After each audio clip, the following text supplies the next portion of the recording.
To grow your business or cover unexpected expenses, Rock Financial has your back.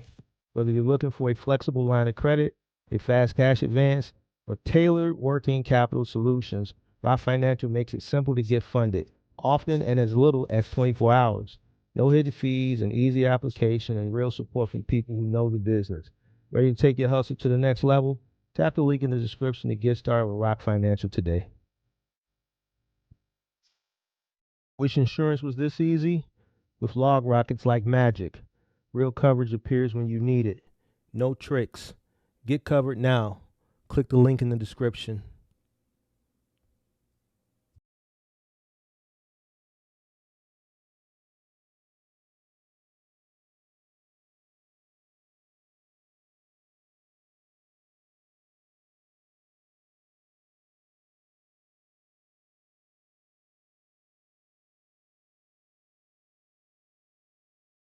Warning: the following content contains strong language and may not be suitable for children.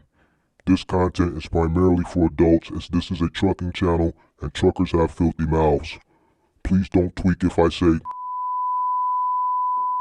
viewer discretion is advised.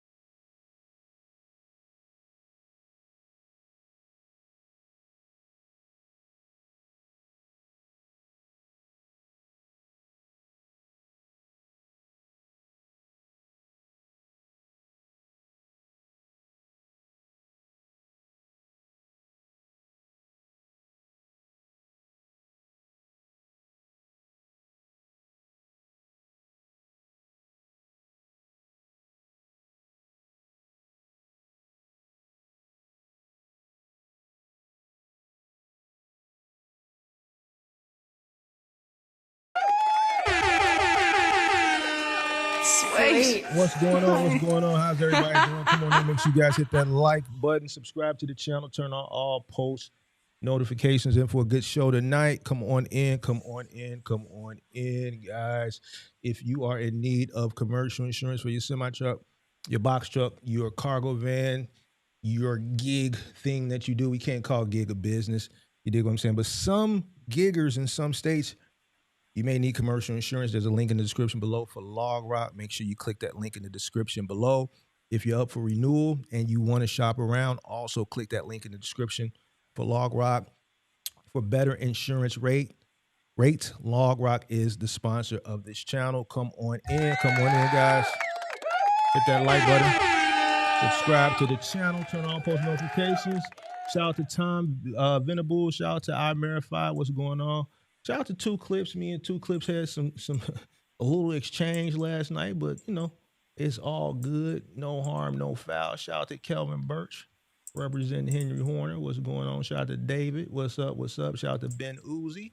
Shout out to Chucky. What's going on? Chucky said, "Hey, Mark, a real podcast show host now for real." You know what's funny? That show that I did, the one with Sam was on the show. And that show was funny because when I went back and I watched the replay, you know, we all got hate, you know what I'm saying? Some people was hating on Kirk. Some people was hating on Sam. Some people was hating on me. Some people was hating on all of us. Some people was hating on me and Sam and bigging up Kirk. Some people was hating on Kirk and bigging up me and Sam. But it was one guy that hated on me, and I remember he said, Kirk the only trucker. Mark is a podcaster. And he said something hateful about Sam. So I said, all right, I'll just go invest thousands and just really become a podcaster. So shout out to you, man. Appreciate you. Thanks a lot. Shout out to Craig Freeman in the building. Shout out to Irvin Lloyd. What's going on? What's going on? Shout out to Rich in Chicago representing the crib. Who else? You always got to troll the trolls back. I love trolling the trolls back, man. They get upset with me. Big deal. Shout out to SD Walk in the building. What's going on? Shout out to V Style. Shout out to shout out to Virtual Business Solution. What's going on? What's going on? How's everybody doing? Come on in. Make sure you guys hit the like button, subscribe to the channel, turn on post notifications. We're in for a good show tonight. About what is this? About August, I was doing a show, and obviously I dropped the link from time to time, and Greg clicked the link and he came up, and about a month ago, I clipped that live stream where he came up and he spoke. Now, when I clipped that live stream, I expected it to get the normal traction that most clips get, and normally Amazon Relay live streams or Amazon Relay clips, do really well because a lot of people, there's still an interest around Amazon Relay, not as much as it was, but there is still some interest. And when I clipped it, it was a lot of disparaging stuff that I saw in the chat, and not in the chat, but in the comment section. And I kind of wanted to revisit that live that clip with Greg. I'm going to introduce Greg in a second because it was some disparaging things, and to me, I didn't really understand where it derived from. And I kind of want to talk about Amazon Relay. I kind of want to go over some of those comments, and I just want to have an adult conversation because I think a lot of the stuff that I talk about on why people fail and worrying about other people and focusing on the wrong things and even the competitive landscape of business, I always say, you're competing in a cesspool of different individuals, and everybody's situation is not the same. Everybody ain't out here fucked up. Excuse my language. But you got to understand, it's people that can operate cheaper than you because they can afford to. And what I saw was exactly what I always talk about, just bitterness. A lot of bitter people that took what an individual said, his fact, and they felt some type of way. I didn't feel no type of way. You see what I'm saying? Because when I looked at the video and when I was up there talking to him, it's just what it was. It's his fact. His fact is his fact.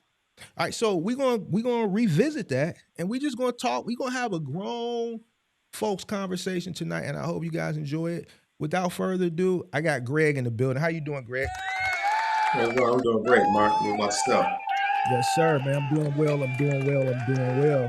So first thing I want to do, because I appreciate you for coming on. I reached out to you, I emailed you, and I didn't know if you wanted to do this. So I'm happy that you came, accepted the invitation to revisit this. Let me ask you this before we get started. When I clipped it and you came, I saw you starting to respond to the comments maybe a day or two after the video went out. What was the first thing you thought when you read some of those comments? So first, the first few was pretty good, but when I saw a couple of them that was like negative about me speaking about my experience, um, I didn't really feel. I mean, I didn't think that we would have got that type of response from the comments actually, Mm-hmm. but as time went on, I mean, people have different opinions and stuff like that, so I kind of felt well, that's that person's opinion, and I invited them to where if they have any questions or anything, they can run them by me, and I can maybe kind of change their perception of like business, But I didn't really feel a different way. I just like to be able to help people if I can, Yeah. and that's what I really wanted to do, and that's why I came up to basically show that it's people operating with low margins so we can take, cheaper freight than some people. Some people might call it cheap freight, but it's not cheap to us. Right. Let me, because we're going to get into this, but I want to deal with this first. So what I'm going to do is I'm going to share my screen, and I'm going to pull up and just kind of go through some of these comments, and just I just want to read them just to bring people up to speed.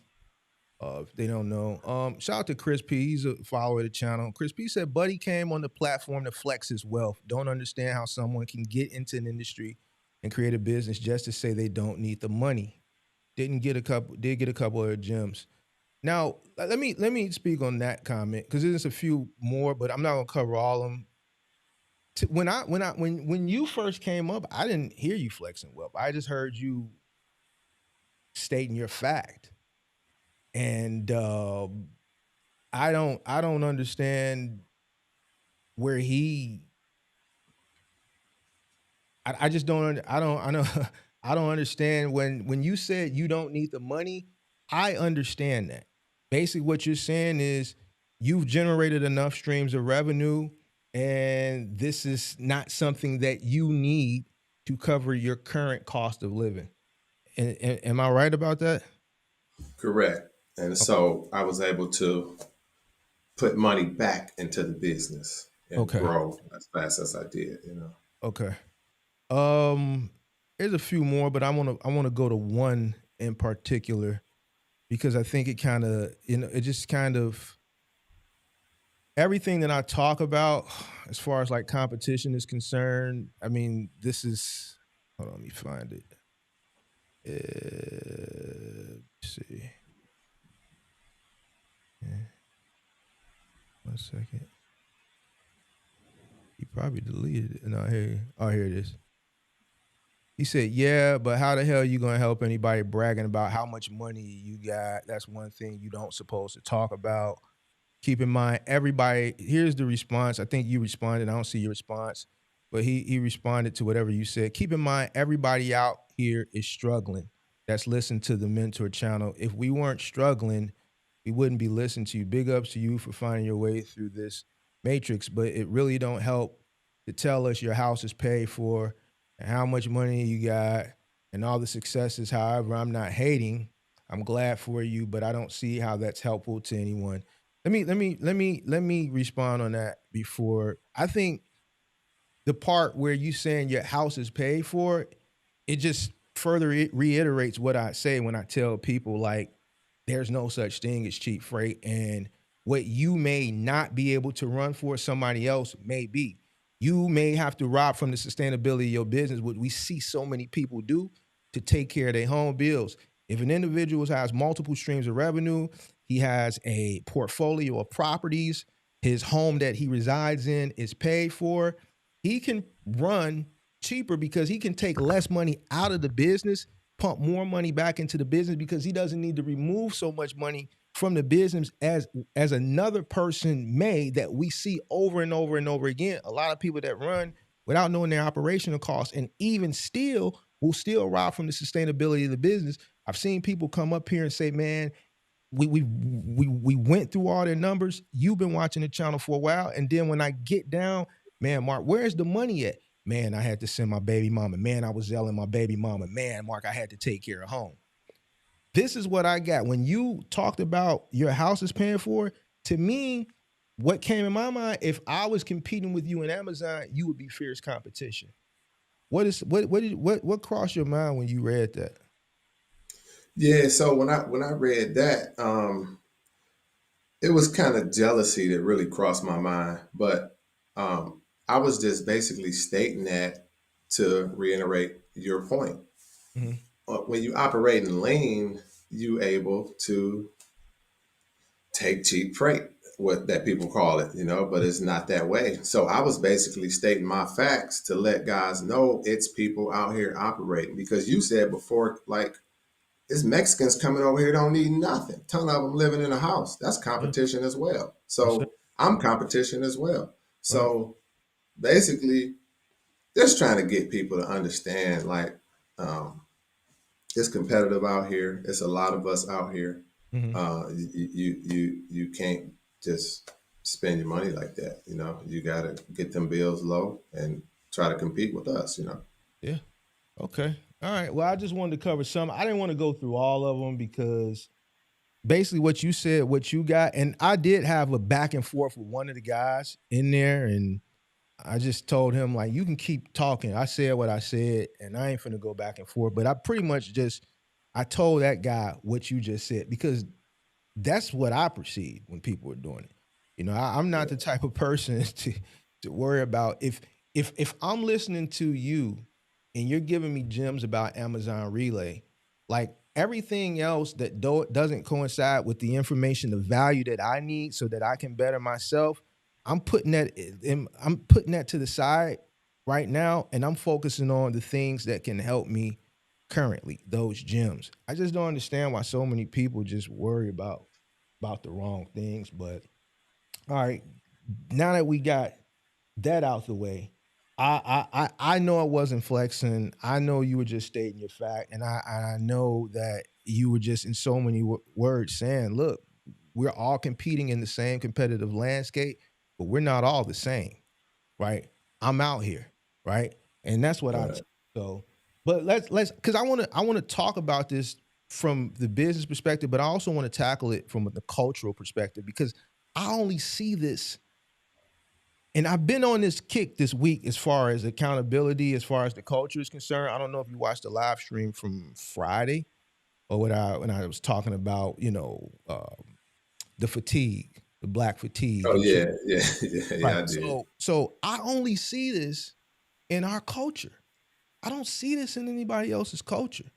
You know what I'm saying? Yeah. This envy stuff. So why do you think success triggers people in our community? I think I think a lot of people insecure, Mark. And I'm pretty sure a big one is jealousy too.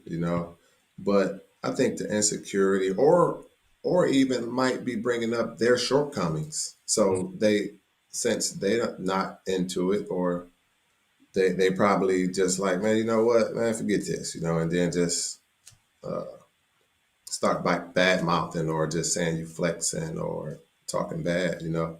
instead of just getting gems from it, like good information, and actually taking it and using it. Mhm. Do you?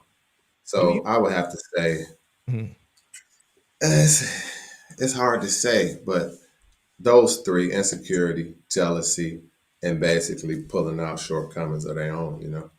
So let me ask you this: do you think people actually want the blueprint? Do you think they want the blueprint from people that have come before them and done it successfully, that are currently still active and doing it successfully, or do they just want a comforting struggle story? Do they want a story of someone that's in the same situation as them so they can coddle and misery loves company type of situation, or do they actually want the blueprint? Because when I see people give people information, give people gem, yeah, people will come to it, but when I see stories of struggle and a person will do a video how I failed in my box truck business, those videos do numbers. Like there was a Yes. guy earlier who literally put a video out, like one of his first videos, the beginning of this year. None of his videos have done nothing else after that. But that video, it did like 30, 40,000 views in 2 weeks. How I failed. Every how I failed video does numbers. So do you think people want to learn? Do you think they want the blueprint, or they just want this story of struggle so they can feel like, well, man, I ain't the only one out here struggling? Yeah, I think majority of people like to be coddled, and they like to be in the same boat, and I'm saying that because, like, as I've been moving forward, friends, they disappear. Well, not they don't really be friends to begin with, but they end up disappearing. And that saying, misery love company. So, and that's why them videos, you see so many of them, how I failed, this, that. But like you said, they do numbers. But Mm-hmm. so I think people for the most part like to be comfortable Mm-hmm. and be in the same shoes as somebody else. But me, and with me knowing that, Mm-hmm. I'm still gonna speak what I have going on, just like they speak what they have happening. So how you get to share your angriness, your bitterness with the job, but I can't share what I'm doing. It, Mm-hmm. it, it don't work that way. Yeah. Sharing is both ways. Yeah. And you would think positive, successful stories, especially coming from, you're from Detroit, I'm from Chicago, right? So two guys from two urban cities, you would think that, success stories would motivate, but it just seems like today they just, and I'm going to talk about it a little later. It's just like now, people that are doing okay, especially in this economy, I notice it's like you have to like kind of hide the fact that you're doing okay. And that's what I got when I read like the last comment I read. And I mean, shout out to that guy. But he's saying, man, we're all struggling, and you know, you shouldn't come up here and tell us that your house is paid for because we're struggling. We don't want to hear that. Like, man, that I would think a person would be motivated. Man, that guy got a paid off house. Like, man, when my mom paid off her house, she paid it off 8 years early. She paid it off 22 years on a 30-year mortgage. Man, that was something to celebrate. Yeah. And I don't understand why people get upset when it should motivate you. Yeah. It's this the times we living in, especially now. You gotta pretty much dumb yourself down because you'll be demonized for doing things the right way. It's crazy to me, man. But let's get into the Amazon relay thing. Yeah, that's because these prices up, you know, and hitting people's pockets, you know. You talking about as far as inflation, you know what I'm saying? That's what Yeah. you're talking about. But here's Yeah. the thing. Here's the thing. That was inevitable. I've been talking about it for three years. Like, we can't go from where we came from without going through a recession. It's just, you know, too much money was printing. Like, it just doesn't go up and then it has to go down. We hit a top. There's nowhere for it to go but down. So all the people, even the people that had money during that time period, that got it forgiven, who didn't get picked up by the FBI, they had a choice. And they blew it. That's why repos are up. 10.2 million Americans are going through repossession, the highest of all time. Foreclosures are going up. And that's why everybody's walking around with their head down. But 3 years ago, everybody had their head up their ass. Right. Yeah, everybody had to go. Am I telling the different? Was I seeing something different? Right. I mean, so life is about choices and decisions. You know, so You're right. It is. You know, and you can't get mad at another person because they played the game to win and they made good choices and decisions. They made sacrifices, so on and so forth. But let me get into this Amazon relay stuff because, you know, these people, they don't want to hear about they don't want to hear about guys that's not struggling, they said. So listen, let's get into the part where everybody wants to talk about. You've actually scaled an Amazon relay. And I think too, that pissed a lot of people off too. The fact that how many trucks are you at right now? 6 or 7 in Amazon relay? Well, I said in that video, I said I had 6 and I wasn't getting any more, but now I have 8. Also, you went and picked up 2 more. Yeah, but now I'm not getting no more for real. Like, you're not getting no more for real this time. Yeah, my 8th one was an accident. So I was selling one, Mark, and it broke down on me and cost me $16,000 in a week. So I couldn't sell it. Like, why would I sell it for 20 if I just put 6 new injectors in it, new DPF? Like, come on. Like, I had a guy call me on it. I'm like, man, I got to take the ad down. I got to run that thing now, you know? So you put 16,000 into it. Yeah, the injectors was like 9.5, all 6 injectors, and then I put like 6 on the DPF. Okay, so this had to be recent because you clicked the link. That was like in August. So what was this, like September, October, when you did? Yeah, I just so like probably like 3 weeks ago. Oh, 3 weeks ago. So my newest one that I picked up from Penske, I got to get like some new bushings and springs and stuff on that before I can even get a wheel alignment on it, you know. But I haven't even got that one all the way together yet. So that's how recent it is, you know. Okay. So you at 8 now. Yeah, 8. Y'all don't get mad out there now because he said he was going to go down and he went up. So, man, congratulations on the 2 pickups in the last, I guess you picked them 2 up in the last 3 months. So let me ask you this.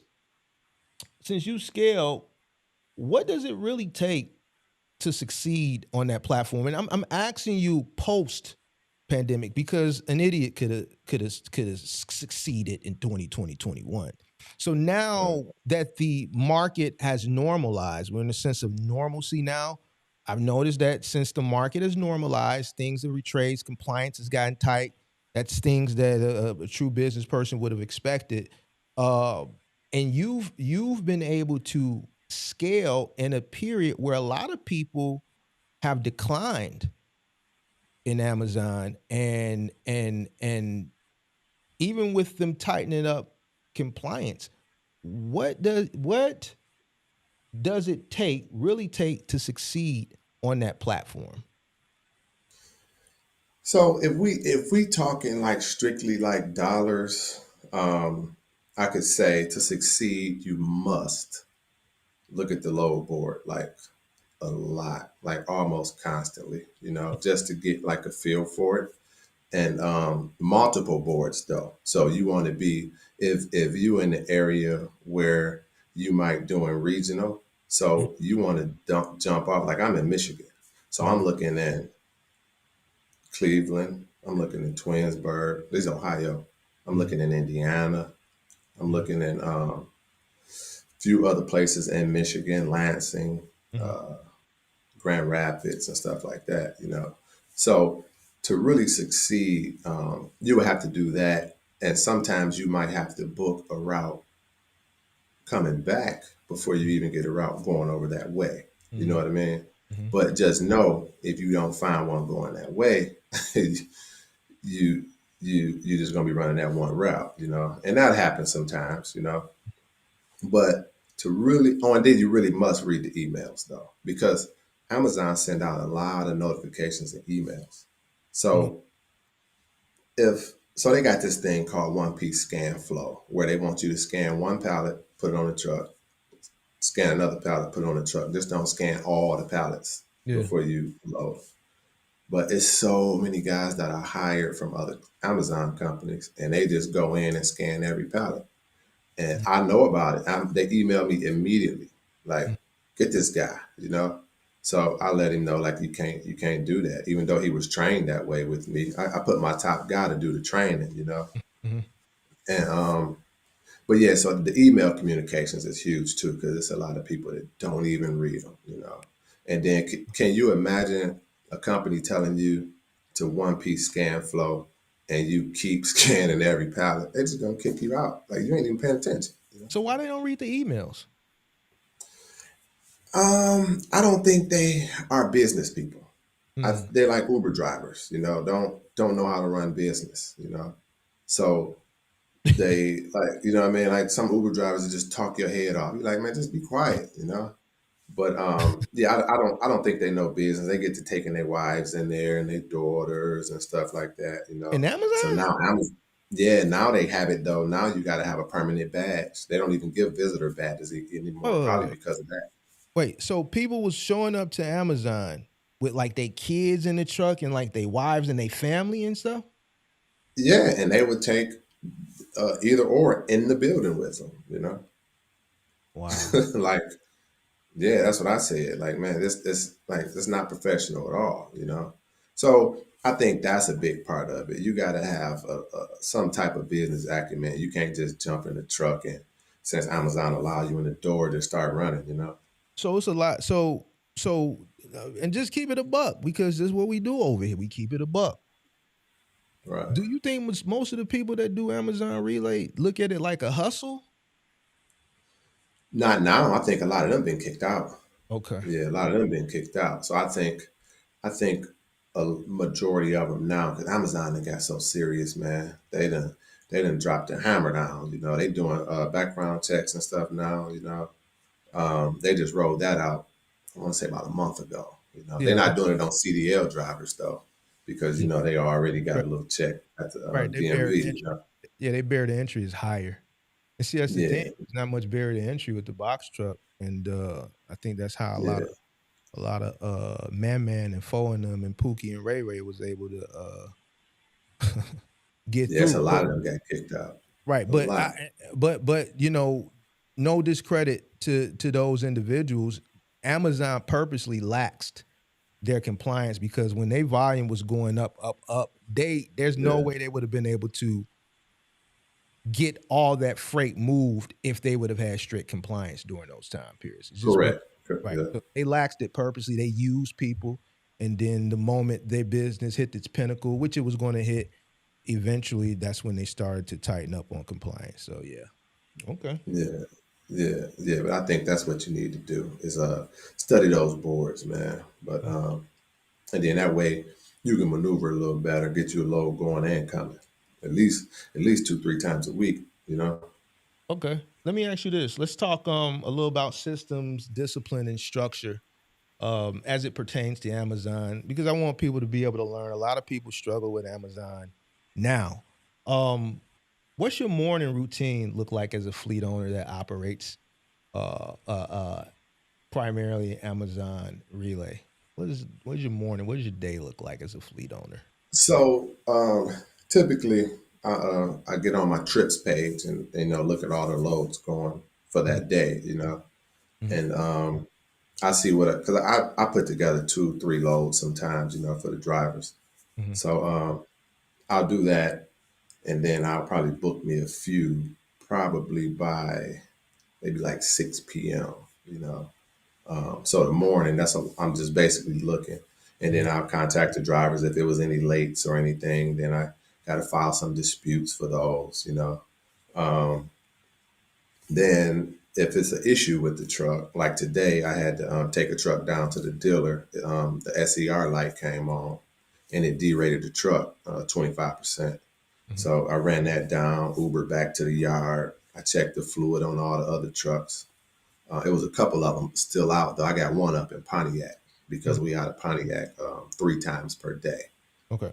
So I didn't go check that one. Um, that's pretty much it. So basically, get up, check the trips, send them out. If I need routes to combine with the trips that I already have, I'll book some of those. And then make sure all of the routes were ran successfully without any lates. Mm-hmm. And if they have lates, I would dispute those. Okay. And then, Let me. but Let me. most of them don't have lates. My guys are like phenomenal. I Mm-hmm. don't play; they don't play. So that's a huge factor. If you playing, your guys gonna play. Yeah. But they know I don't play, so they're not playing. Good. Good. Let's talk about the scale. Now, I mean, you're obviously a businessman. You've done well for yourself in life, real estate, other um, business ventures. So I know, and I don't have to really get into the numbers aspect with you. I understand you know numbers. Uh, so was there any part of the scaling process for Amazon Relay that was hard for you? What was the hardest part, if any, of scaling with Amazon Relay? So the hardest part for me was rest. Mm, Like just looking at the board. And when I started out, I was driving, sleeping in the truck. It's 20 degrees outside.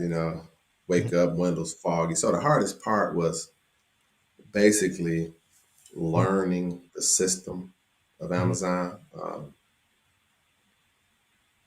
Even finding drivers was a little tough. That mhm, that took a little challenge. Um, I got it. I got it down pretty good now. mhm, But in scaling wise, I would have to say the toughest part was I kept dipping into my savings in the mhm. beginning because it'll be, a truck would go down, and then I think we didn't earn enough yet, so I would have to dip So you into my scaled. savings. So you scaled before you scaled aggressively using your own money. You didn't let the business revenue turn over and build the fleet. Correct. Okay. I mean, it's doing it now. It's Okay. turning over now because there's so many trucks. Okay. But in the beginning, I had to use my own money up until like the third truck, Mm. fourth truck. Let me ask you But this: Why didn't you just let? Why didn't you just be patient and let the business build itself? Is it just because you have the capital to do it? You knew you had the strategy and you could take that risk, your risk assessment, you could afford to take that risk? Or why didn't you just let the first truck recoup and just throw that money over into the second truck? it would have took too long. It Mm. would have took too long with Amazon rates. Okay. Um, yeah, it would have took too long. So I chose to do it that way. Mhm. Um, I said I wasn't gonna go above 5 trucks, but I don't, I don't know. It's like and they just so cheap, you know. Like when on that video we did before, you was like, you ain't really want to call them cheap, but they're not expensive. You know Right, what I mean? So right. I'm like, man, 20 grand, 25 grand, like Mm-hmm. just, going to get the truck. Mm-hmm. And then another thing though is my guys will be running Amazon and Mm-hmm. there'll be other guys running, but they'll be with the crappy company. Mm-hmm. And then they see us every day. Mm-hmm. So they like, hey man, you think my man to hire me? And then they'll call and Mm-hmm. they'll turn out to be good people. So then I'm like, all right, I'm just going to get another truck. Uh, but yeah, the toughest part, man, was just dealing with the rates and no sleep. And like even now, it's still a little bit of sleep, a little bit of sleep. But Mm-hmm. eventually, I'm probably just gonna sell. Gonna sell the company. Yeah, yeah. I even thought about selling it, building up another one, and just selling it. Just keep doing that. Just keep getting Amazon relay accounts and selling the whole thing. The truck, Amazon account, name. You think you could do that? If you sell one route, they'll probably have you sign something off where you couldn't, because then you you just reduplicate and be the direct competition again. Unless they Yeah, probably have something where you would have to go build it in another market. They probably wouldn't let you do it in that market. Whoever bought it yeah, would yeah. probably make you sign some type of NDA or some type of exclusivity, some type of agreement where you couldn't build again in that market. Because then it would Yeah, just yeah, I'm sure. selling Yeah, or yeah. buying But rather. yeah, it's good. It's Yeah. good now, man. It's with more trucks, you able to, you know, find more routes and book Mm-hmm. more. Like we do like anywhere from 90 to like 110 routes a week, Mm-hmm. running with Amazon. And most of the drivers have either two, three routes. It depends on how much money they're trying to pull in. Mm-hmm. Let me ask you this: since you said that you're planning on uh, uh, selling the company at some point, have you done a valuation on it currently? No, I have no clue what it's You have worth. no clue what it would be valuated at right now. Okay. No, no clue. Okay. Yeah, I got a buddy. I got a buddy that knows somebody that actually evaluate them, and Okay. but he only sold a couple trucking companies before. I Okay. haven't spoke with him yet though. I'm not that serious yet to Okay. spend this time talking to him. Okay. Um, what are some of the mistakes that you've learned the hard way? With Amazon Relay or just trucking it up. With Amazon Relay. Okay, so some of the mistakes I made is just bending the rules a little. Like I got kicked out of Amazon. I can't run relay anymore. They don't allow me to drive anymore, Oh, you because I was personally they won't let run anymore, right. but your Yeah. company can still come through there. Yes. Okay. But I was basically cheating the facial recognition, you know. Okay. And they ended up like, man, you done permanently. I'm like, come on, man. How do you But do so that? like I said, we run multiple routes. So I had a couple routes out in Grand Rapids coming Okay. back home. Mhm. So I would have one driver pick up both of them. So I would just act like I was picking up one, screenshotting the QR code to pick it Mhm. up, because they were so cool at both spots because they are lanes and we've been running them Mhm. for probably like a year now, a year and a half. Mhm. So, and that's what I was doing, but I would be at home Mhm. and it was off location. So it would fail me. Mhm. And it failed me so many times to where they was like, man, get out of here. Okay. I think it was like up to 10 times or something like that. Okay. I wish it didn't happen, but so that's one of the mistakes. It's like you don't just do the right things, man. And you don't have to work. Well, you still got to worry about something because they hit me with a brokering a load, and it's one of our drivers. They said we brokered the load on Mhm. with our truck, Mhm. and they didn't remove it. So I guess you still could do the right thing and still get hit. You know what I mean? Right. But yeah, just bending the rules a little bit, I would say. What do new carriers get wrong about Amazon Relay right out the gate? Let me see. I would say the new carriers get wrong right out the gate is that Amazon is like a trucking company or even lenient at all. Mhm. Amazon is not a trucking company. They strictly they like software. They Mm. like AI, like The, t- majority of it. the tech company. Yeah, What, it's what? like, man, it's like, Go ahead. Go. go I'm gonna ahead. let you. Go ahead. I'm gonna let you finish. It's like it's like cut and dry. It's like, man, they will just kick you out and won't even say another word to you. Um, Now they done got real big on safety. Like one of the trucks got stuck at the dock one day, like last week, and they wouldn't even touch it. They wouldn't even touch the truck in fear of being fired. They would just stand like 6 feet back, like, man, I don't know what to do. I don't. It was kind of weird. And Mhm. so yeah, I would think they get wrong about Amazon that they're lenient and actually a trucking company, but that's not the case. Yeah. Yeah. It's You could look at it like a. I would look at it if I could classify. I would classify as a tech logistics company, more on the Yeah, tech side. Uh, than so logistics because there's just a lot of different areas. You got the e-commerce is where it all starts from, the selling aspect on e-commerce. Without the selling, then there would be no logistics. So me personally, I look at it as a tech company. yeah, I mean, it's I believe it's yeah, still Mag 7. So if I'm not mistaken, I believe it is still in the Mag 7. So I look at it like a tech company. So yeah. So yeah. They're that. doing big things though. I go to their conferences every year out in Vegas Oh, you just to go to learn those? more. Yeah, just to learn more about them, man. Uh-huh. And so this year was their third one, and Mhm. man, just some good information, man. Like on where they trying to go and what they implement and things that they change in, and man, it's Amazon, man, it's gonna be a large company. I'm Mhm. invested with them too. Yeah, me I too. purchased their shares. Yeah.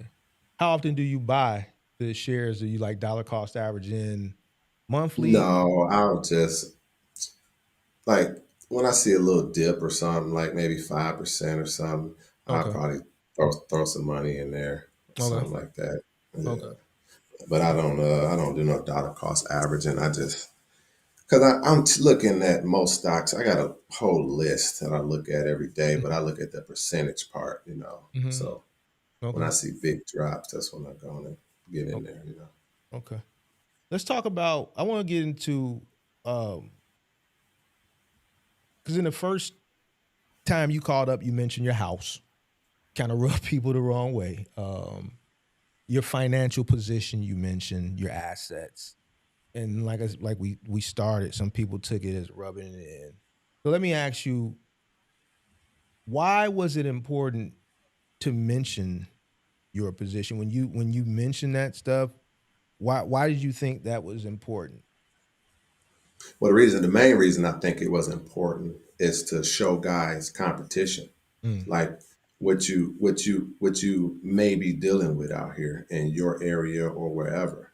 mhm, So um, if you running like for instance, so when I first started out, diesel was like $4 and mhm, it was $4 to like 4.18 per yeah, gallon. mhm, And my insurance was 1,200 per truck mhm, for the trucks. I had like first I started out with one Hino, then I got another one, but they both was 1,200. mhm, But I still keep that cost per mile mm, even to this day. I never lowered it. So and I'm running above that. mm. So just trying to show competition, basically, letting Okay. people know that everybody not out here struggling or even hurting or even you can even mention like people coming across the border as competition. Mm-hmm. Just know you need to do better, and you can do better, and you will if you put some action behind it, you know. Um, let's let's let's go a little bit back to the culture. I noticed that when you were talking, like we talked earlier, as far as in that comment section, people didn't argue your strategy; they argued your situation. Um,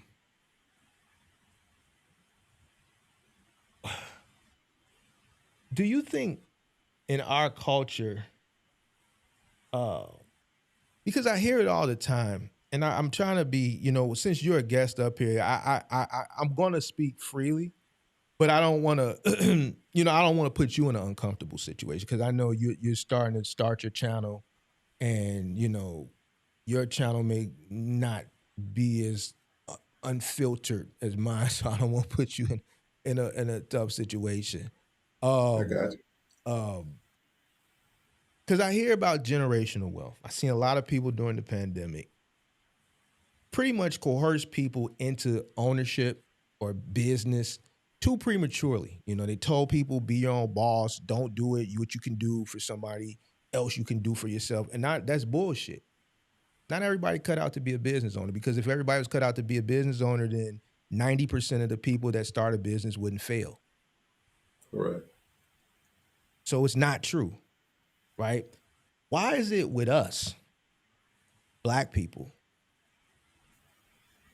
it's okay to push it for yourself, but when someone else achieves it, it becomes uncomfortable? Do you feel that? Do you see that? Or is that just Um, that I've witnessed? so in my day to day dealing with people in my circle, I don't see it, but Your I'm circle, pretty sure. outside your circle, because you over 40, right? Yeah, I'm 45. I'm 45. So we've already outgrown the people in our life that were stagnant, that didn't go in the direction. So our circle at 45, we not around the same people when we go visit mama that's still sitting on the porch, right? We left them there. You see what I'm saying? I'm saying Right. in the outside world, outside of our circle. Yeah, I think it's jealousy. Mm. I think it's jealousy, man.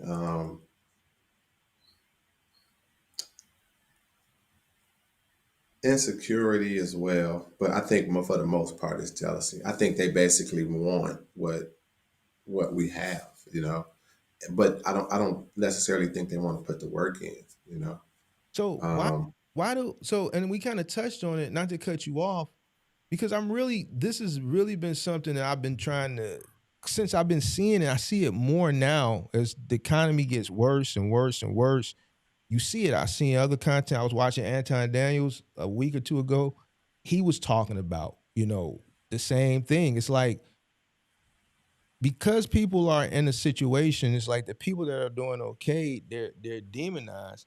Now, why is talking about, like, I don't understand what's so good about uplifting pain and getting offended by prosperity. Why do people? I'm really trying to grasp this. I really don't understand it, and I see it only within our culture. I don't see yeah, Hispanics. I see them pulling each other up. I see the Asians do it. The Arabs, they kind of be like us sometimes. I see the Indians do it.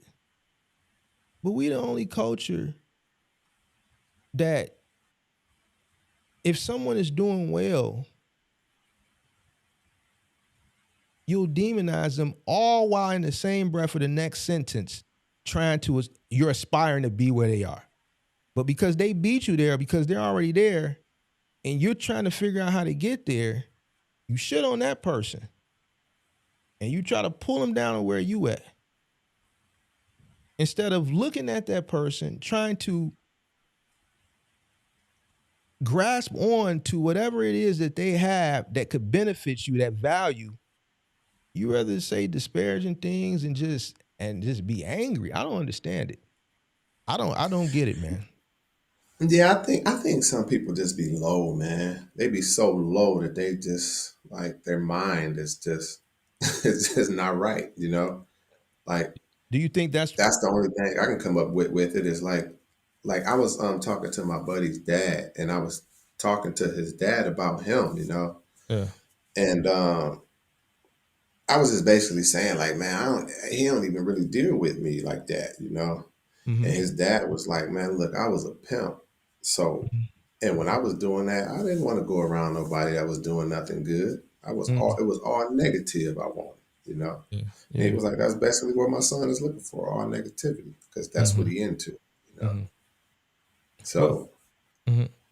Well, but yeah, so I think they just low, man. I think, cause really reading that comment that one, he seemed like he was pretty disgusted and like down and broke, you know, like that ain't gonna help nobody. Talking about what you got ain't gonna help nobody, you know. the one where you said, And keep in what I mind, got from everybody that out here is, struggling. That's yeah, listen. Okay, if we weren't struggling, we wouldn't be listening. Okay, yeah. I think, yeah, I agree. I think he's probably at a low point and he's trying to figure things out. But, you know, I don't, I mean, if you're looking to somebody that has already made it and they have the value, then that person is not going to be in the situation that you're in. You're looking to them for value. It goes back kind of back to what I said. I said it last night. I said the year before last. Remember when the pandemic was here and then you had all these content creators that were just entering into the trucking space at that time.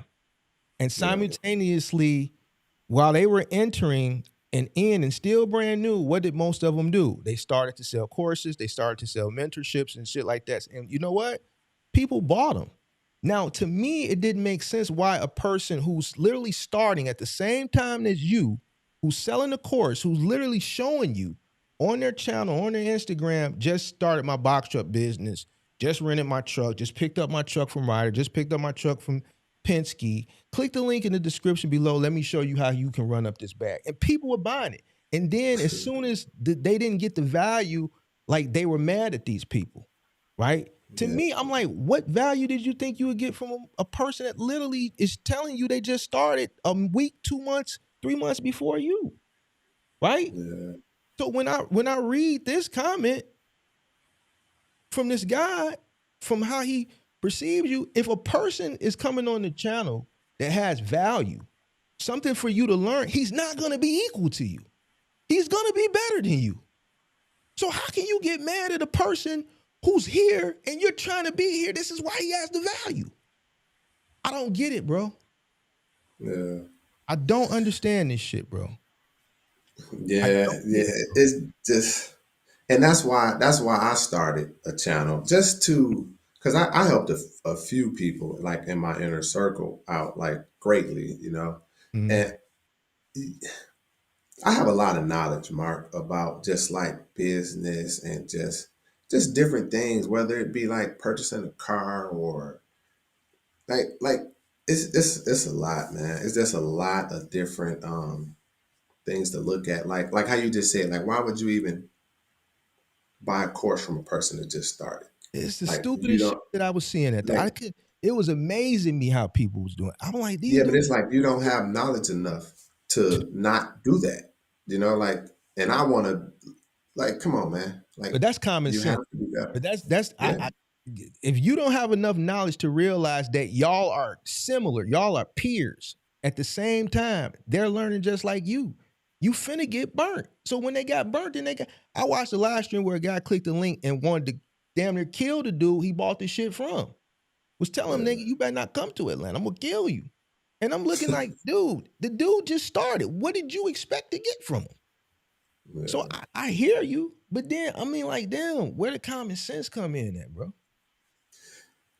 I don't think sense is common, man. Because I mean, if you don't know, you don't know. You know, like if you know what I mean. And that's the same thing with like investing and whatnot. If you don't know, you don't know. You know. I mean, tell somebody to fill you in. If you don't know how to wash them dishes properly, if ain't nobody showed you, you know what I mean? Yeah. And that's all. And that's why I appreciate your channel, because they can get, like the guy you had on here the other day. He said he started what, a year and a half ago, and Mm-hmm. he in Chicago moving, and he never reached out and said anything, you know. And he seemed like a smart, bright guy, but it's like, man, get the information and then decide what to do with it, you know. But just get it, and if you not trusting one person, you know, it's multiple people you Mm-hmm. can get it from, and then take and compare, and then make your move, you know. Mm-hmm. Uh, if someone wants to start a box truck business with Amazon Relay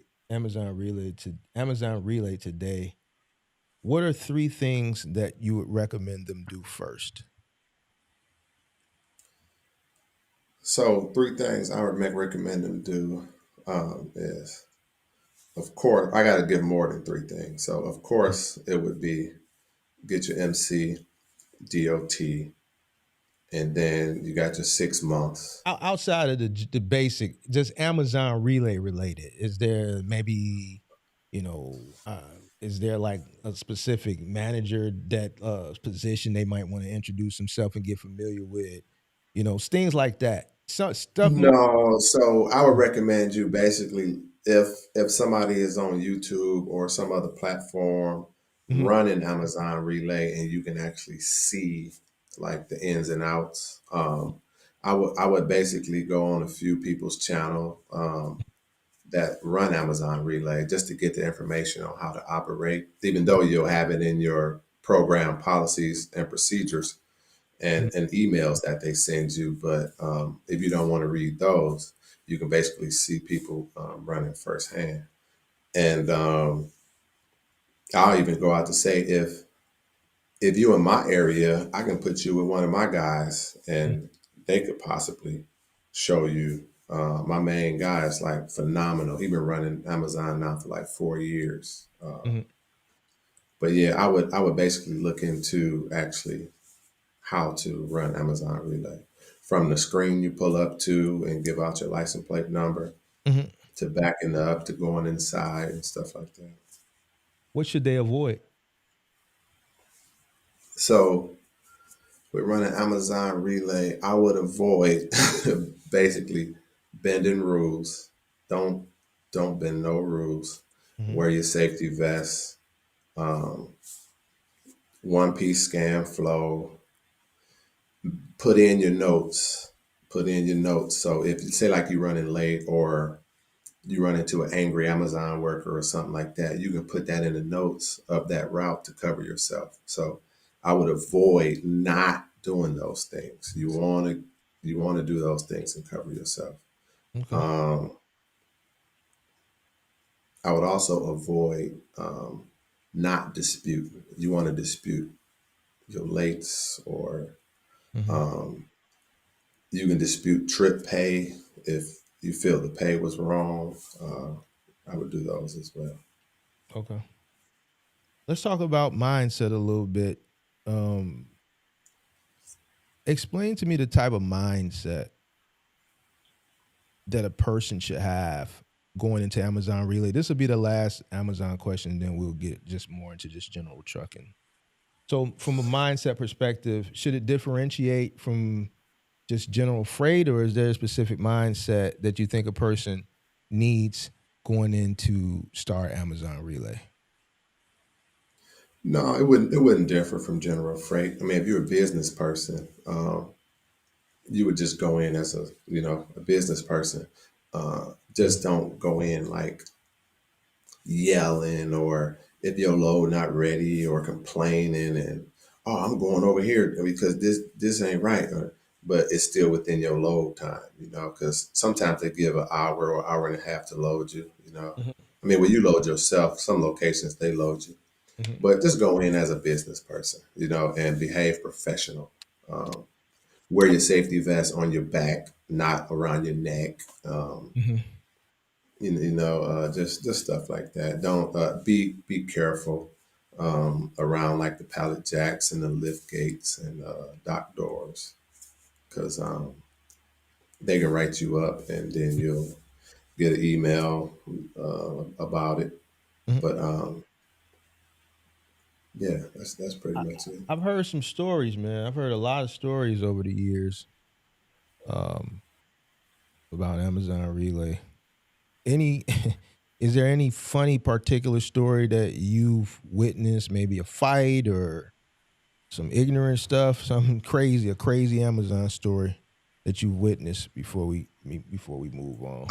Yeah, yeah. I was running a route down out of Romulus in Michigan, Mhm. and it was a guy that, and he was, man, he was just so pissed. You know, he had. There's no way this was his truck. He probably Mhm. was just a driver the way he was acting. You know, Yeah. but man, he was so loud. He was yelling at the dock clerk like, "Look, this some bull. My pallet's supposed to be right here. They supposed to be ready over in Ohio. This I'm going back to. You know what? I'm out of here." And he was just like, "Give me my keys," because they took his keys. You know. Mhm. Mhm. Um, but he just that, and then they ended up putting him out of the building and basically walking him off the premises, and he was just still just flipping out. You know. Mhm. And then when they came back, they ended up.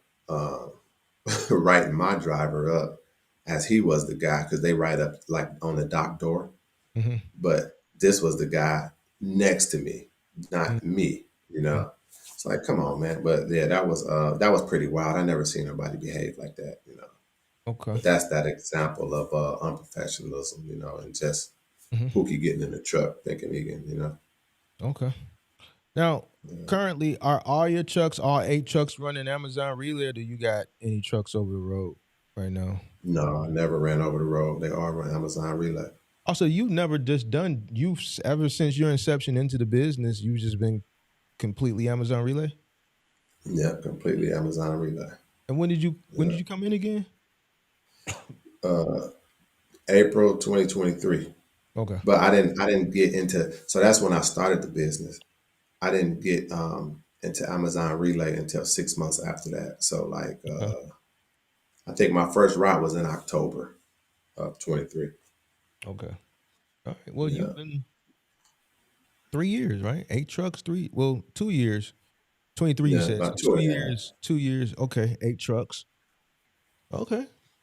So Yeah, I've you, been running just Amazon. I did get this one account with the city hauling scrap tires, but that was like once Mhm. a year, you know. Mm. I did that like once a year. Mhm. And I did that for 2 years. I got outbidded on this year here, you know. Mhm. But yeah, it's been all Amazon, man.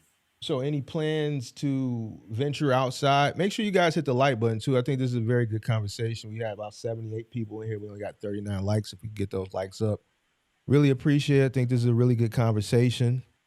Something we don't see in the space. If you want me to guys to continue to reach out to people to get them on to have these conversations, all I ask is you hit the like button so I can see that you're interested in things like this. Are you interested in doing things outside of Amazon? Yeah, I am. I have to. I got to get out. I said that I got to get out and do some door to door knocking. You know, I got to Mhm. get my little 1 page pamphlet together and Mm. go get some more regional work. You know, I got So, a couple places in mind that mhm, actually does that, but I mhm, just haven't had time to get out there yet. You know, I'm pretty busy, man. You know. mhm. So you want your trucks to go over the road, regional. You want to No, no? just regional. I wouldn't send my drivers over the road. They all got families, man. You know, Mhm, so I don't think they want to go over the road. I mean, I got two that would, mhm, but for the most part, they mhm. like it here. You know, Regional off the load board. yeah, off Amazon, yeah. Oh, you still want to stick with Amazon? Oh no, no, I'll do no, I'll do regional with like the businesses that I'm planning on walking up to. You know, Okay, so you want to do direct. yeah, I don't want to do no load boards. I'd Okay, rather do direct, and okay. that way I get a little bit of sleep, man. You know. Well, you in Detroit, there should be some auto parts or something up there. There should be a Yeah, pipeline yeah, from it's a lot. Detroit to Chicago every day. Yeah, when I first got that first truck, uh, he was saying airline freight, Mm-hmm. like I forget what he called it, like emergency airline freight, you know. Mm-hmm. Um, and I looked into that, so that's why I ended up getting on bidnet.net, where you know you get the government contracts and stuff like that. Mm-hmm. And our airport do post a few things on there, but it's never nothing. It's never nothing with Mm-hmm. really hauling freight. You know, you'll see like some vendors inside the airport and stuff like that. You know? Mm-hmm. But I ain't trying to be no vendor, you know. Okay. When But the I would definitely run around, but just regional. what's your uh what's your exit plan? Sell it, man. I I'm would saying like to just have end you up. planned it out like years? You're 2.5 years in now. Have you set like an exit strategy, exit date, so on and so forth? No, no, not yet. That's what I was gonna try to reach out to you because I know you exited with your company. You know, I was gonna try to reach out to you and figure out a way or a broker or something like that. You would definitely want to go Or through a even broker. You need to evaluate the company first, right? Get your EBITDA and all that stuff, evaluate it. Um, and then from there, I would have to see because I've seen on buy bid sell uh freight partner routes go for sale. okay, I've seen DSP routes go for sale because these are dedicated. So I've seen DSPs okay, on buy bid sale. I've seen AFPs on buy bid sale. I haven't seen a relay route because okay. I'm thinking because it's not dedicated contractual. You're it's on demand off the load board. I've never seen it. So that's why when Well, you we got six. We got six dedicated lanes with Amazon. also your Um, lanes a day. yeah, we've been running them. We've been running them for about a year and a half now. Mm-hmm. We got them in all six until January 12th. Mm-hmm. Yeah, But so I've you can okay. get dedicated. Okay. So yeah, I would get a broker. Obviously, you gotta get your EBITDA. All right. And then once they evaluate it, then however you want to go about listing it, your company for sale based off the valuation. Okay. Yeah, but when you get to that point, I can, walk you through it. That's why Okay. I asked you, like, what was your exit strategy? Did you have like a 5-year plan, a 10-year plan, 7-year plan? Yeah, I don't know, man. I be doing a lot, man. I just yeah, I haven't even thought about it really. Sometimes I'd be like, I want to sell it because I need some sleep, you know. But then but then to the next day I'd be like, yeah, I just gonna keep running it for a while, you know. Mm, okay. Yeah, this it's a lot of hours, man. A lot of hours to be successful at it, you know.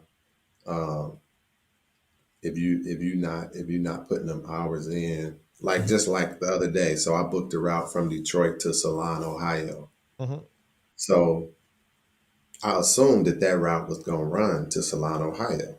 mhm, So and it was like 6 hours away. The route was the start time.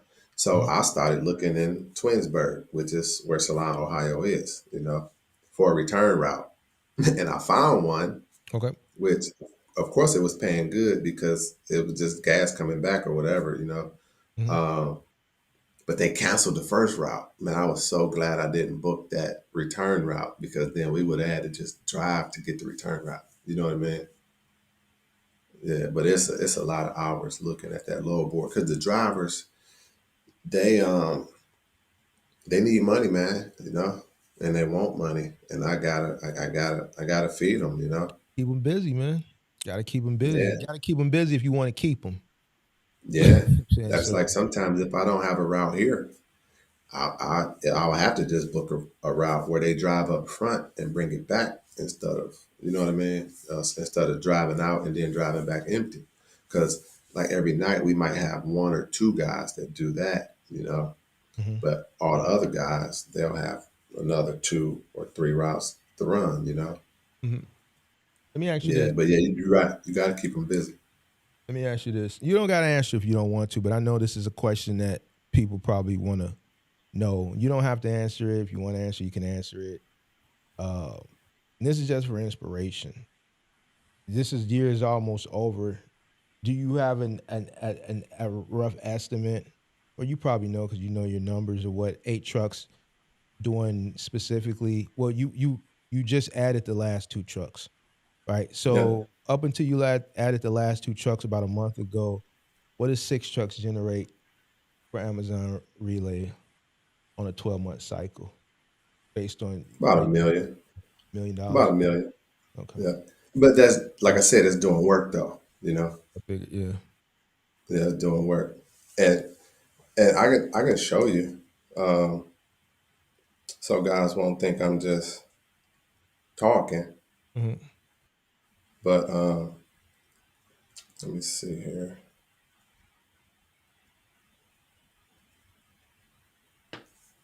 So right now,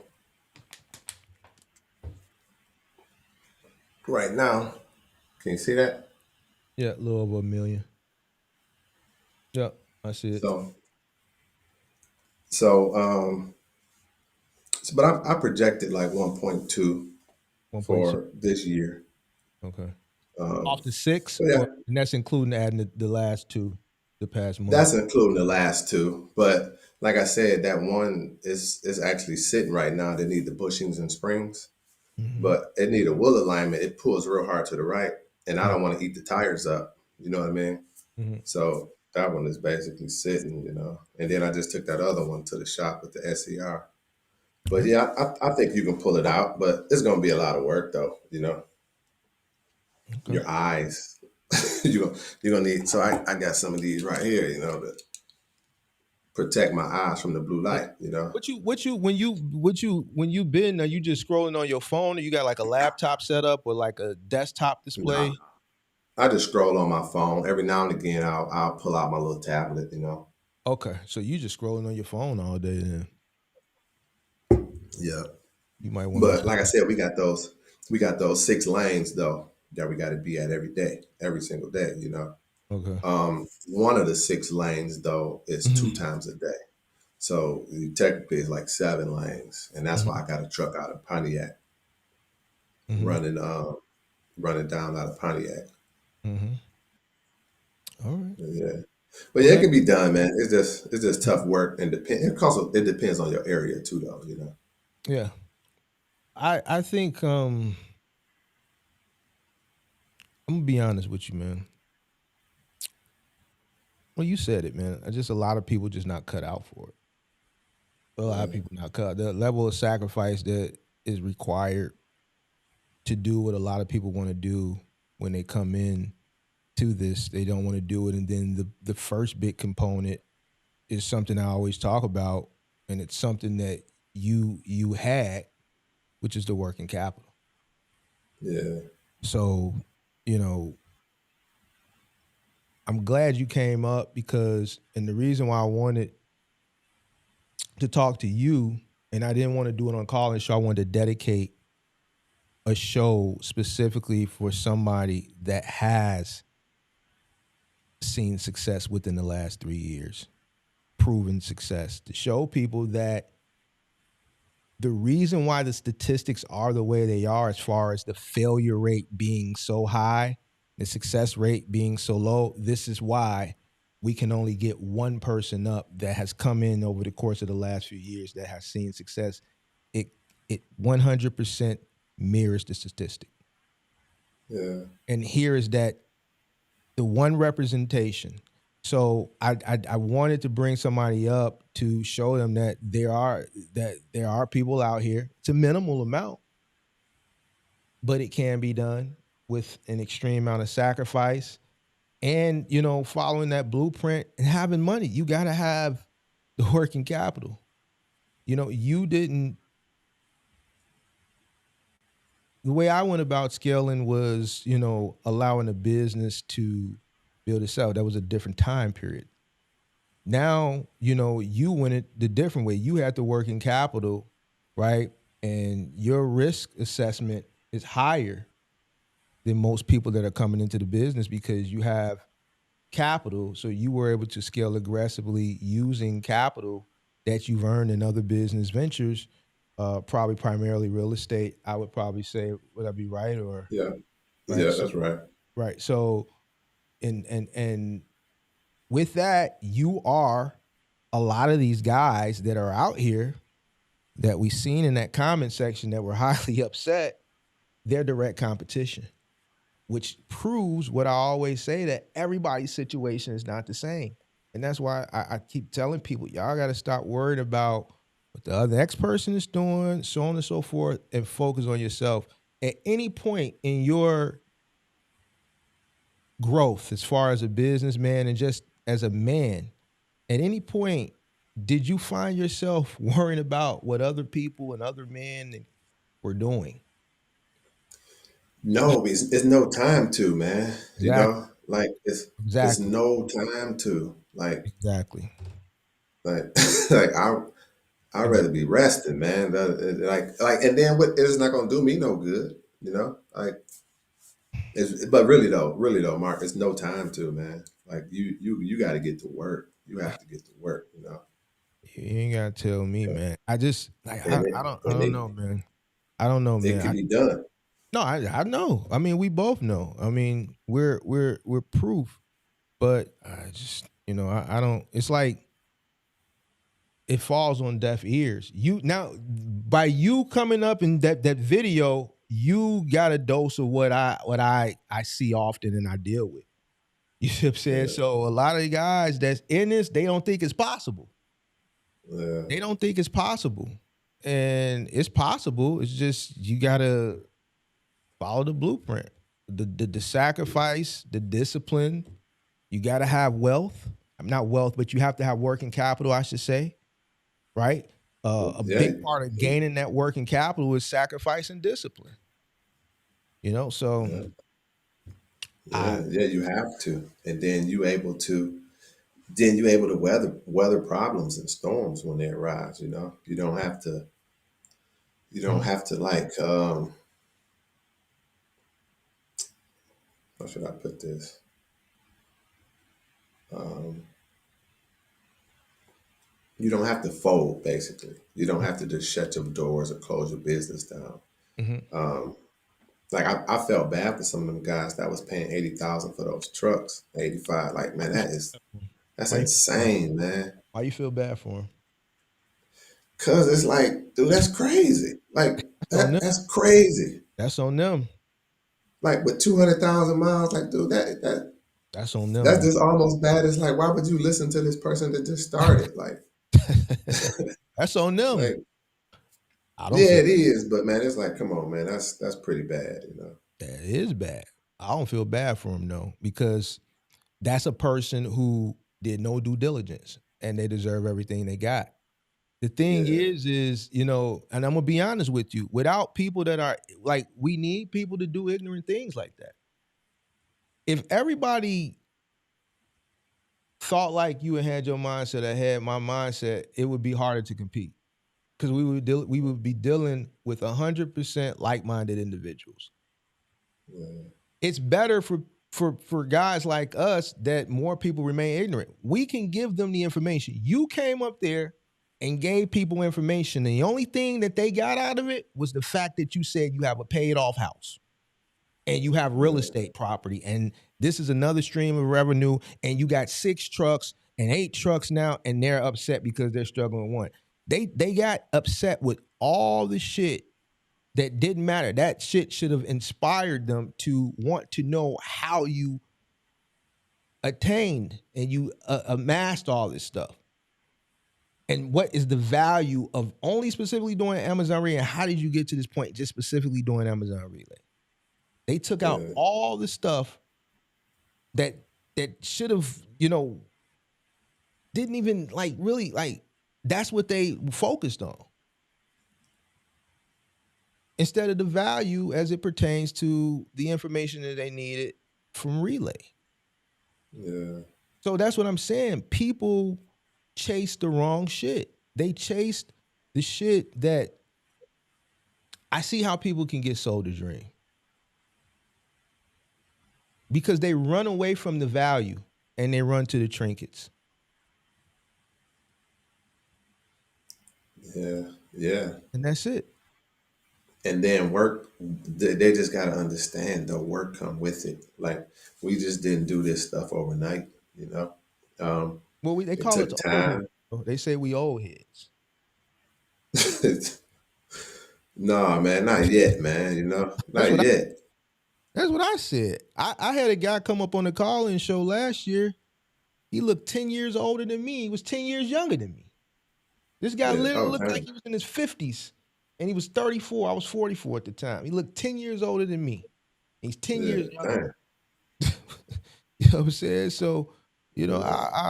I don't know. Man, look, there's a few people that got some questions. I mean, you want to take 3 questions before we Yeah, I can take some. I got into the comments before I came on earlier today. I was Ubering back from dropping that truck off at the dealer, Mhm. and I just told everybody if they had any questions, you know, just come on and check us out and hit me Mhm. up with some questions if they have any. All right, so I seen people asking questions throughout the stream. So I didn't. If you got a question, now is the time to ask. We'll take a few and then we're gonna wrap it up. Mr. Vision says, ask him how many trucks has he. So let me ask you, has been repaid off back to the business. Do you own your trucks or you renting some, or is there a mixture? What kind of I setup? own them all. No All loans on outright? none of them. All All outright? right. Have you Yeah. recouped the money on them all yet or no? Oh yeah. Yeah, I've been done that. Okay.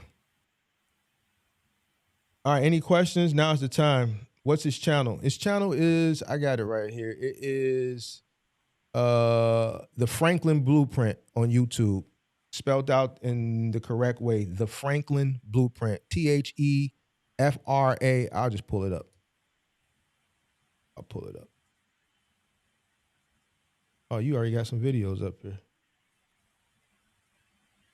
Yeah, I just put a little few on there. All right, let me share the screen. Here goes his channel, the Franklin Blueprint. He got 2 subscribers right now. He just made the channel. Y'all gonna go over there and check him out. The Franklin Blueprint. The Franklin Blueprint. You go over there and get your Amazon relay. You dig. The Franklin Blueprint. That's his channel. All right. Any questions? Now's the time. Now's the time. Beat said he just subbed up. Questions. We'll take a few questions. I'm gonna scroll up. I know I seen some. Just picked up my yellow badge yesterday. Let me see. Somebody wanted to know what's the net profit.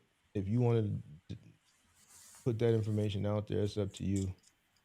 Off of to my per route or Probably off that gross they just saw in the that you showed off the app. So with that, I'm still purchasing trucks. Like I think this year I purchased 4. So that was like 100, it's probably like 100 grand. So I usually pay like 24, 22, 25 per truck. Mm-hmm. So with that, net would probably be You don't got it off of on you that. right now, then you don't guess it. Huh? If you ain't got it like right in front of you, don't guess it. Oh no, I don't have it right in front of me. Yeah. But But do you know what your profit margin is, or do you not have that information on you right off the top of your head? no, I knew I should have brought it down, but no, I didn't bring it down. All right, don't worry about it. What let's see. Let me see.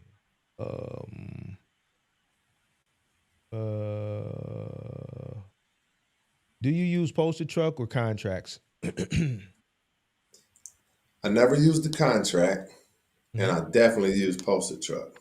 I post 4 trucks a day.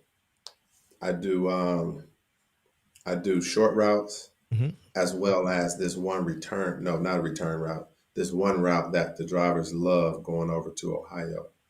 Mhm. So I do like three up to 15-mile routes per day, Mhm. Mhm. and then one route that I know of that the drivers love. going over into Ohio. All I right. like it too because um, it's kind of real easy to get a return route back from there.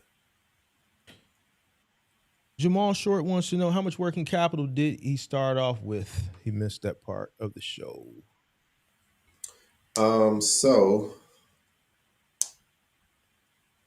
I started off with, so I purchased my first truck at 20,000, Mm-hmm. and then my working capital after that, truthfully, was over 200,000, but um, 20 would have worked. There you have it, guys. So you came in with a little under $250,000 to work with. All right. What's the best? Okay. What's the best truck for Amazon and what's a good price? The best truck for Amazon Relay is a 26-foot box truck with the lift gate. Make model. Um, Hino Freightliner International. oh, I have all Freightliners. I had a Hino, and oh man, it was terrible. It was terrible. It was a leaking on the computer, and Mm-hmm. man, that truck cost me so much money. I probably put like 40, 50,000 into that truck, What'd you and do? I sold it. I only sold it for 10,000 though, just to get rid of it. What year And was it was a 2011. It was rusty and too, I put a new lift gate on the back. it? Mm-hmm. But yeah, I like international. A lot of people like Freightliners though. You like international? Um, yeah, I got all internationals. I got the 2015, 2018, Mm-hmm. like three 2019s, a couple 2020. I got a 2017. And you buy your I trucks like from the 20. One more time. Penske, right? For the most part, right? Yeah, I got one international off of eBay, that 2015 that I just dumped 16,000 into. I got that one off of eBay. Mm-hmm. I paid 15,000, I think, off of eBay. Okay. Um, but then, yes, all the other seven came from Penske. Mm-hmm. Yeah. Um, yeah, so I think the best truck is a 26-foot with a lift gate. Uh, uh, what do you run? What's your? Somebody wants to know what your cost per mile is looking like. So I kept my cost per mile the same as when I started with one truck, like as I said earlier.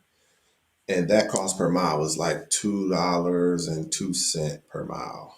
Mm. Um, it's cheaper now because my insurance is like I pay like $800 a month for my insurance, and then the diesel fuel is cheaper now. I use mud flap for diesel, by the way. I just got with Speedway though. I just got a Speedway 7-Eleven cards. They're like 10 cents cheaper than mud flap in my area. Um, and the fuel is even cheaper. So I keep that same $2 cost per mile when I'm booking routes. I seen somebody in the chat. They said something, but I ain't gonna post what they said. What I think what they want to say is your company profitable yet, or are you still in the red? All in all, with all the money as far as buying the trucks outright cash, you know, the Hino situation, the 16,000 into the truck a month or two ago, all the other costs that are associated with this business because you have the working capital. Have you recouped all the money that has been invested into this company? And are you in the black yet? Are you still not a profitable company? I'm in the black, and yes, I'm profitable. You're in the black. And Okay. I do all dealership repairs. I Okay. wasn't dealing with this one guy, but he kind of rubbed me wrong when I asked for a PM, and he would say the filters look good, so he didn't change them. So I'm like, I didn't ask you to do that. Mm-hmm. Change the filters. Like, you know what I mean? We want to keep the trucks running. We got drivers that need money. Trucks got to keep moving. Amazon need routes ran. So I ended up getting rid of him and just dealing directly with the dealer. got credit with them now. I didn't really want it, but I'm building a little business credit with that. A whole bunch of credit cards that I have too. Um, but yeah, and the dealer treat us really well. Okay. Mr. Truck Venable stable. says, what's the biggest blind spot you found starting your box truck biz? What was your steepest learning curve? So, what was the hardest thing that it took for you to grasp in starting this business? Um, I would have to say the time needed running the business, as far as the load board, um, checking the fluids, and taking trucks to the shop, and trucks breaking down. You gotta find a repair person in the middle of the night. You might need a tow, or you need somebody got to do a regen to get the truck moving. Mhm. Or you done went to a gas station and got 5 gallons of water pumped into the tank. So I would have to say the amount of time needed, because it's a lot of my time, and that's the main reason I would sell. You keep mentioning the sale. I'm curious to know well, you said you don't got one, but I'm pretty sure you probably gonna start working on it soon as far as a exit strategy, because you mentioned a few times it seemed like you want to divest. You want to divest Yeah, from. it's a lot of time, Mark, man. It's a lot of time. But the drivers, like, I mean, I know I don't owe nobody anything, Mhm. but the drivers, man, they so great. I mean, Let they me, like they let like me- great. would you take a half a Uh, million dollars for the company right now? I told my wife 600. I told her 600,000 I would take, but she don't want to sell it, of course.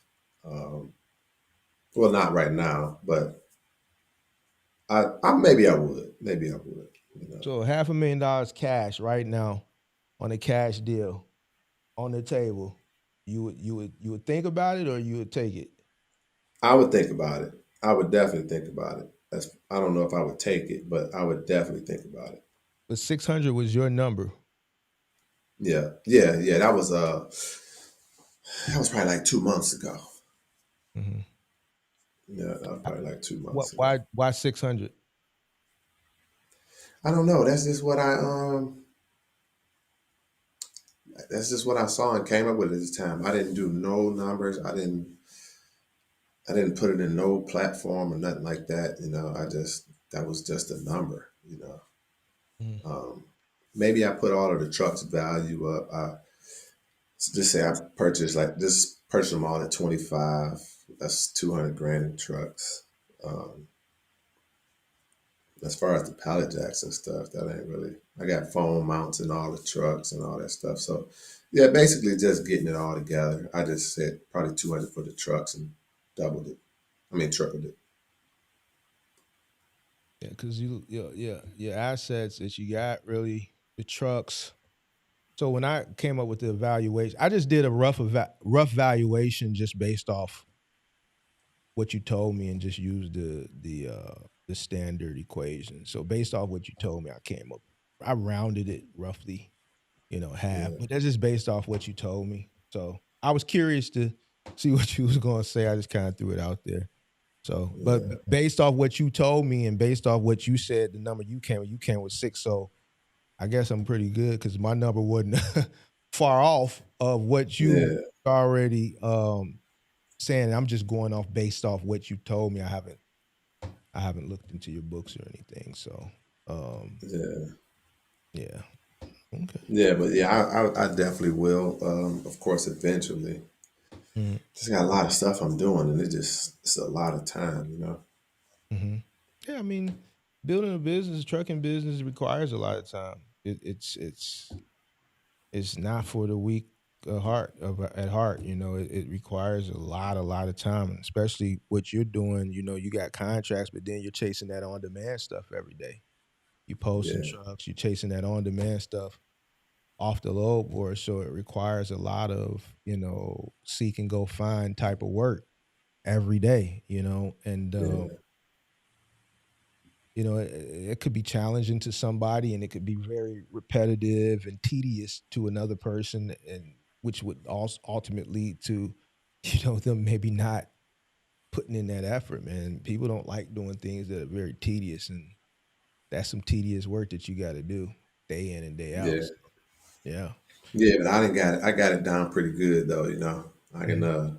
cause it's like basically well, right now they running different routes because they got that sale going.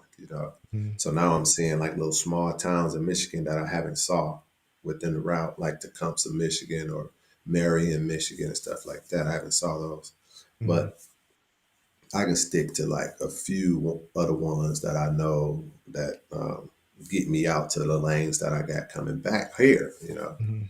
So Mhm. it's a little easier. But when it get down to the wire at night, that's when it get tough. You Mhm. ain't got nothing booked. Let me see any more questions. I see. Just want to make sure I didn't miss them all. What have you learned? Did I get this? What have you learned is the best approach or method to finding good drivers? That's a good question. That is a good question. It's a very good question. Mhm. So the best approach for me is so I use Indeed.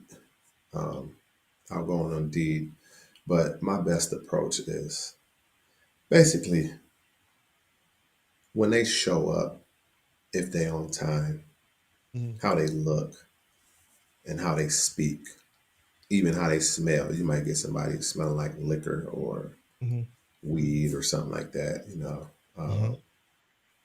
So that's the best approach. And also their history of actually driving and what type of vehicle that they was driving and how long ago, um, that too.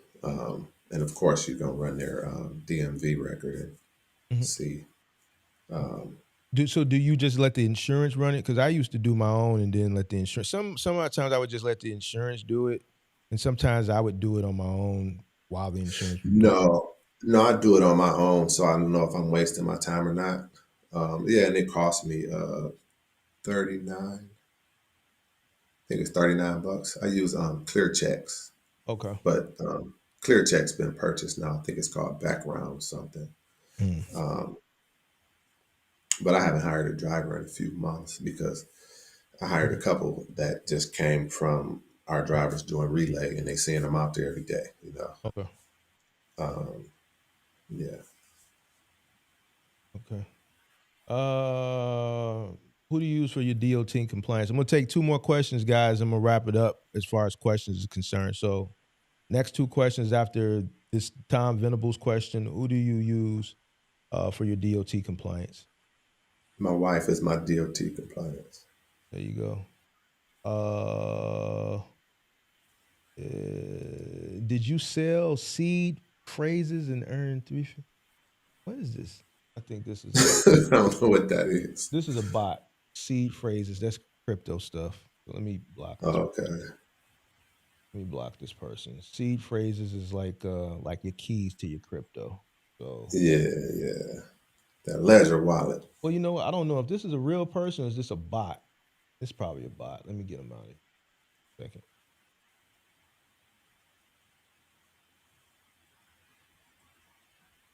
Yep. Is this a bot? Ali, are you a bot? I don't want to block you.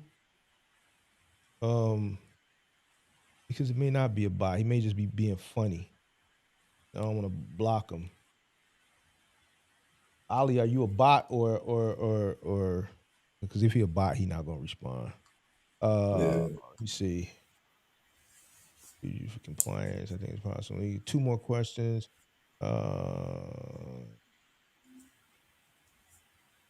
Uh, two more questions, and we're gonna go ahead and wrap it up. I want to value his time.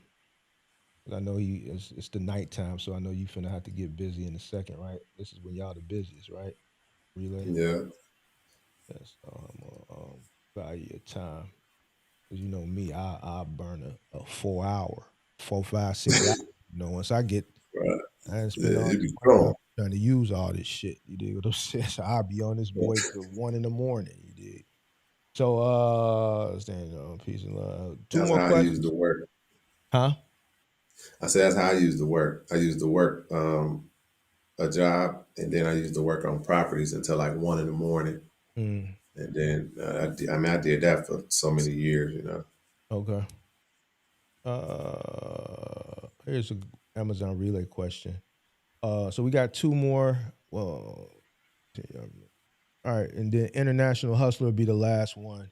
So let's get this one by Mario. What were the indicators you needed to dispute your rates on relay? So, for an example, like if you take a route out and a post office refuse a package and you got to return that package, they'll give you a small rate. Like we just did one last week, and they paid $38 for like Mhm. 188 miles, bringing it back. Okay. So you just dispute like that, and get a better rate for that return. Also, when we had that outage, what, like a month ago, that Okay. little blackout, with like Starbucks went down and a whole bunch of Oh yeah. companies went down. Yeah. Well, the drivers were there, but they couldn't get the loads, Mm-hmm. but they didn't pay anything. So we had to dispute it to get that 175 total pay for all of those routes, you know. But it's a lot of people that just let that stuff go, you know. Mm-hmm. Um, yeah, just routes like that, you know. They didn't hit you with the active. No, that wasn't the active guide. That was AWS. You right. Never mind. So Oh yeah. no, they paid it. Okay. It was like $700, That's and with the AWS shortage, right? The Amazon Web Service shortage is AWS, right? yes, Yeah, okay. yeah, Yeah. yeah. Yeah. Yeah, I brought all them boys on the board. Like, oh no, because you can't dispute pay until it's time for that pay. So Mm-hmm. you got to wait. You know what I mean, until the following week, and then Mm-hmm. go Okay. at them. Okay. This is the last one. What's the highest mileage that you would not purchase a truck over? Right now, I wouldn't purchase this truck over 200,000 miles, but I have in the past purchased this truck with 288,000 miles on it, and we still have that truck too. It's still working and running. Okay. But I wouldn't purchase over 200,000 right now. The Okay. last two that I purchased, one was 165,000, and another one was 172,000 miles. Okay. And All I right. wouldn't pay over 25,000, You wouldn't pay over 25,000. even, Okay. even if they saying the truck is worth 50,000. Okay. All right. So to Tom, here goes the channel. Mr. Franklin Blueprint. Make sure you guys go subscribe to his channel, the Franklin Blueprint on YouTube. He just started it, so he's got a few videos up. All right, make sure you guys go subscribe to his channel. Anything you want to say, man, in pardon? Um, yeah, I would just like to say, I'm glad we out giving information, you know, to where guys can actually be successful Mm-hmm. in trucking and in life in general, you know, just doing better and being better and receiving better, you know. I'm a big believer of if you trash, that's what you're gonna get, you know. Um, so when I hear like horror stories, Mm-hmm. that's what comes to my mind. Where if it's a horror, then you pretty much probably the horror, and that's the problem. You know Mm-hmm. what I mean? Yeah. So you need to start there and get better and be better, and then it'll show up for you. You know? Mm-hmm. All right. Yeah. Well, he's I just showed you guys the channel. I want to thank you for coming on to kind of, just go over like those comments. Like when I seen those comments come up and it was just more than like a few, I was just like, man, this is the stuff I be talking about. And I just kind of wanted to, it was a shot in the dark when I, clicked your handle and you had your email. That's why I formally just emailed you and it was a shot in the dark. And I'm glad you came on, to talk about it. I'm glad that you were able to come on to discuss, your journey. I'm glad you were able to come on, and you were very transparent. You did some things that you did not have to do, like showing your dashboard, your Amazon Relay dashboard. So I appreciate you for coming over and being transparent and just giving some life to some people that are doing that Amazon Relay, that you can make it. But with that, you have to look at how, something that we talk about. And the big component there is working capital, working capital, working capital, working capital. And everybody that you out in this competitive landscape competing against is not going to be in the same situation that you are. There's going to be people that are able to compete against you. That's why I say that whole thing that y'all hate when I say, because y'all listen to all these other people, that doesn't exist, because of what what you're thinking is cheap ain't cheap to the next person. It's not. And you're competing against this person, and they don't care that you're hollering, stop taking this and stop taking that. It's falling on deaf ears. Yeah. The I can big boy. share. Go I ahead, can go ahead. share experience that I just had just in my house. So I got my foyer laid with tile in my fireplace, and the guy came in. He looked at it, and he was like, "Yeah, I can do it for you." And he was like, "I got 22 employees." And, Mhm, and he worked for a builder, and they do like 450 homes a year. mhm, But anyway, long story short, he texted me when he left, like, "We'll do it for any price, whatever you tell me, whatever the price." So I was like, "Well, I think it's worth 2,000. At least I wouldn't do it less than 2,000, mhm. because I'm a licensed builder too. Was he a I Hispanic? don't do any build. Was One he more time. Hispanic? Hispanic guy? No, he was Russian. Russian. Yeah, he was Russian. But Mm, so I told him that, and he was like, about 2,200. mhm, And I was like, yeah, that's fine. And he came and did the work. Well, one of his employees did. But I'm saying that to say he took the work to keep his employees working mhm, at a cheaper rate. You know what I mean? mhm, Everybody else was like 3,700, 3,800. And mhm, while I was talking to his employee, he was like, "Hey, he just trying to keep us working. You got 22 guys that he got. I mean, they got the holidays right here. So that's another example of a business owner taking a cheap rate mhm. just to keep the driver going too. You Yeah, know, yeah, so it's gonna be instances like that.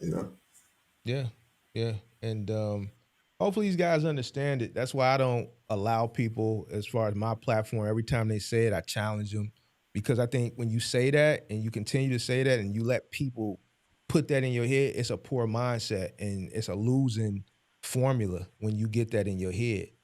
You know what I'm saying? Yeah, I want to be the guy. I would aspire to be the guy, if I were these new people coming up, that can build a business where I'm operating at volume and I'm purposely bidding low profitably to get more work. The name of the game is volume. And this is why I don't yeah, understand what people don't understand. Because when you're operating in volume, you're making the money.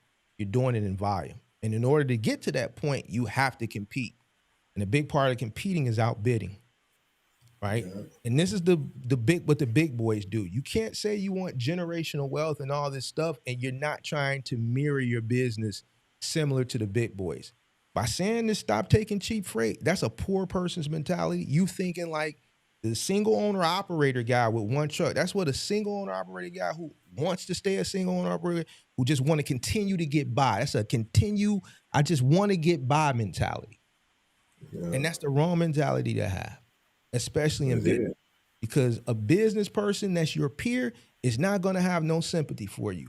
They're going to take, take, take, take, period. And they're going to leave you there with nothing. They're not going to have no sympathy for your plight, period. That's my spiel. Um, Appreciate you, man. Thank you so much for coming on to the show, man. You're welcome over here. Anytime, man. Congratulations on your accomplishments, man. Grossing $1 million. I know that's a lot of people's one of their milestones. Congratulations on hitting that. Congratulations on starting a new channel. Much success on your new channel. And man, I hope to rap with you soon. Hold on, I'm gonna holler at you in the back. Appreciate everybody for tuning in to another great episode. I think I'll be back tomorrow with another show mid-afternoon, like always. Have a good night, guys. Peace.